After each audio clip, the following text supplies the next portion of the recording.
Selamat malam, saudara yang dikasihi Tuhan Yesus Kristus. Shalom, salam sejahtera buat saudara semua dimanapun saudara berada. Damai dan sukacita oleh Roh Kudus melimpah senantiasa dalam hati dan kehidupan saudara semua. Sebelum kita mendengarkan renungan firman Tuhan, mari sama-sama kita berdoa.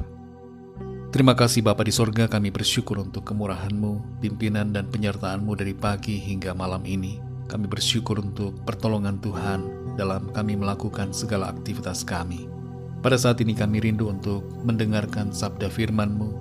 Urapi setiap kami Tuhan dan bentuk kami untuk kami semakin menjadi seperti apa yang Tuhan kehendaki. Dalam nama Tuhan Yesus kami berdoa. Haleluya. Amin. Saudara yang dikasihi Tuhan, ayat renungan kita pada saat ini terdapat dalam 1 Timotius 6 ayat 6-8. Tertulis demikian. Memang ibadah itu kalau disertai rasa cukup, memberi keuntungan besar. Sebab kita tidak membawa sesuatu apa ke dalam dunia, dan kita pun tidak dapat membawa apa-apa keluar. Asal ada makanan dan pakaian, cukuplah.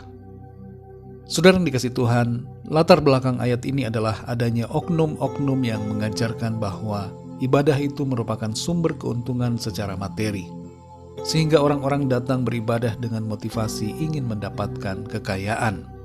Pencarian akan Tuhan digerakkan oleh keinginan untuk menjadi makmur secara ekonomi. Motivasi cinta akan uang tidak akan membuat orang mengalami kepuasan dalam pencarian akan Tuhan. Kita perlu mengintrospeksi diri kita secara pribadi mengenai apakah kita beribadah untuk mencari keuntungan materi, ataukah kita sungguh-sungguh beribadah dengan maksud mencari Tuhan. Ibadah yang disertai rasa cukup merupakan kunci mengalami keuntungan besar. Namun keuntungan besar di sini, saudara, jangan kita pandang sebagai sesuatu yang berhubungan dengan pemenuhan hasrat keduniawian atau keserakahan kita. Keuntungan besar dari ibadah kepada Tuhan adalah mengalami penyertaan dan pemeliharaan Tuhan yang sempurna dalam sepanjang kehidupan kita di bumi ini, dan sampai kita masuk ke dalam kerajaan-Nya yang kekal. Pengertian dari keuntungan besar di sini tidak dibatasi dengan hal-hal yang berhubungan dengan materi atau kekayaan. Jemaat di abad pertama adalah orang-orang yang bergumul dengan berbagai tantangan hidup. Bukan saja keterbatasan ekonomi, tapi tantangan penganiayaan akibat iman mereka kepada Tuhan Yesus. Namun hal-hal itu tidak menyurutkan iman dan kesetiaan sebagian besar dari mereka yang percaya. Ada orang-orang yang mundur dari imannya memang, tidak dapat dipungkiri, karena keinginan atau motivasi keuntungan lahiriah dalam pencarian akan Tuhan. Tapi orang-orang yang sungguh-sungguh mencari Tuhan karena hati yang tulus, tidak akan pernah digoyahkan. Mereka tidak akan pernah mundur dari iman.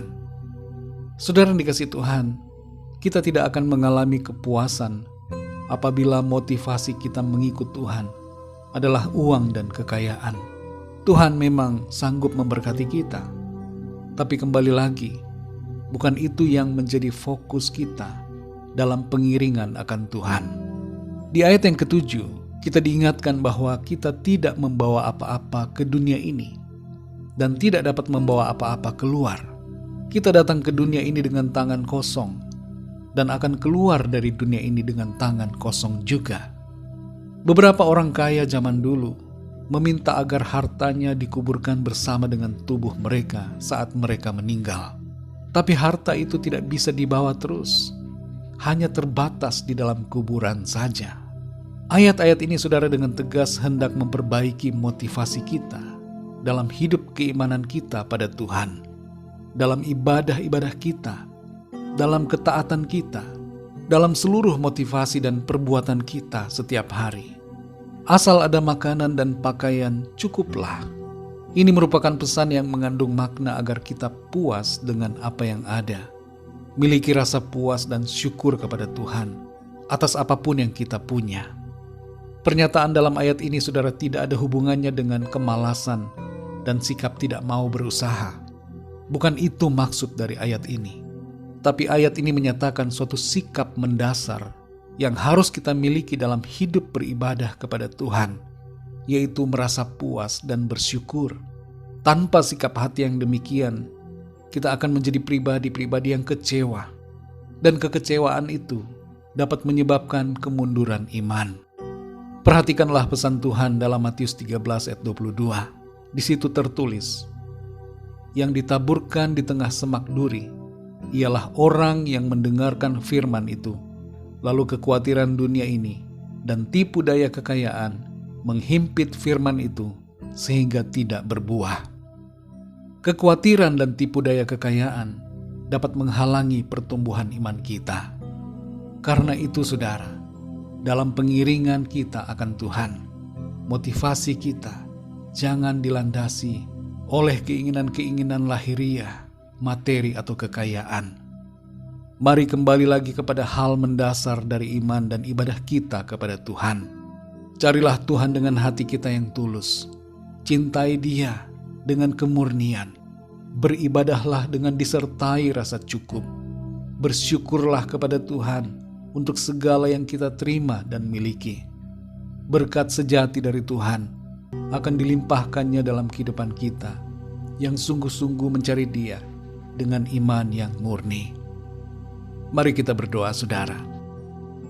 Bapa kami yang di surga, Bapa dalam nama Tuhan Yesus Kristus, kami bersyukur untuk firman-Mu yang menegur kami, mengoreksi kami tentang motivasi kami dalam pencarian akan Tuhan. Motivasi kami dalam ibadah-ibadah kami. Motivasi kami dalam beriman kepadamu. Ampuni kami yang memiliki motivasi yang tidak benar. Motivasi yang dilandasi keinginan akan hal-hal lahiriah, materi atau kekayaan. Tolong kami Tuhan, supaya kami selalu mengucap syukur, merasa cukup dengan apa yang ada. Beriman dan mengasihi Tuhan dari hati kami yang tulus dan murni. Ubahkan kami ya Tuhan, dan bentuk kami menjadi pribadi-pribadi yang sungguh-sungguh mengasihi Engkau, mencintai Engkau dengan iman yang murni, bukan karena ada maksud-maksud lain. Tolong kami Tuhan, pimpin kami Roh Kudus. Terima kasih untuk firman-Mu. Kami sungguh bersyukur karena firman-Mu kembali menegur dan menguatkan kami untuk kembali hidup dalam jalan-jalan-Mu yang Tuhan kehendaki. Malam hari ini kembali kami akan beristirahat. Kami mohon berkat perlindungan-Mu atas kami semua. Lingkupi kami dengan kuat kuasa-Mu. Kami berdoa buat yang sedang dalam keadaan sakit, jamah dan sembuhkan. Kuatkan yang lemah, berikan semangat kepada yang berputus asa.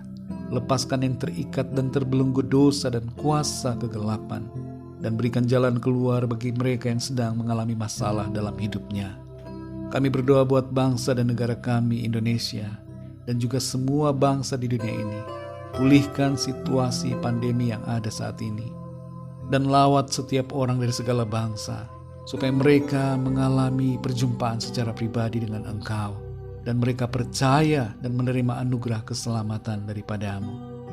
Terima kasih Tuhan Yesus. Kami percaya berkat damai sejahtera dan kasih karunia Tuhan senantiasa berlimpah dalam hidup kami. Dalam nama Tuhan Yesus Kristus, Tuhan dan Juru Selamat kami berdoa dan mengucap syukur. Haleluya, amin. Puji Tuhan, saudara yang dikasih Tuhan, saya percaya firman Tuhan menjadi berkat dan kekuatan buat saudara semua, dan Roh Kudus akan menolong saudara untuk lebih lagi memahami kebenaran firman Tuhan.